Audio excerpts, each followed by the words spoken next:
অত আল্লাহর কাছে সারা পৃথিবীর মানুষকে চাইতে হবে। তা আল্লাহ বলছে ইয়া আইয়ুহাল্লাযীনা আমানু, হে বিশ্বাসীগণ, ইস্তাঈনু বিস-সাবরি ওয়াস-সালাহ, তোমরা আল্লাহ তাআলার কাছে চাও, তার নিকটে চাও, প্রার্থনা করো, যা পরিজন তুমি তা চাও সালাত এবং ধৈর্যের মাধ্যমে। ইন্নাল্লাহা মা'আস-সাবিরিন, নিশ্চয়ই আল্লাহ সুবহানাহু ওয়া তাআলা সবুরকারীদের সঙ্গে আছেন।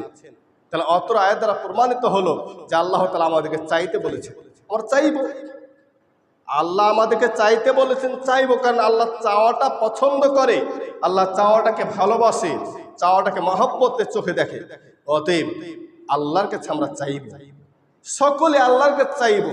আল্লাহর কাছে চাইলে আল্লাহ খুশি হয়, চাইবো আল্লাহর কাছে আগে। কিন্তু আল্লাহর কাছে চাওয়ার আগে আমরা মানুষের কাছে বেশি চাই। অতএব মানুষের কাছে চাওয়া থেকে আল্লাহর কাছে আগে চাইতে হবে। আল্লাহ ব্যবস্থা করে দিবে, আল্লাহ তুমি খাবারের ব্যবস্থা করে দাও,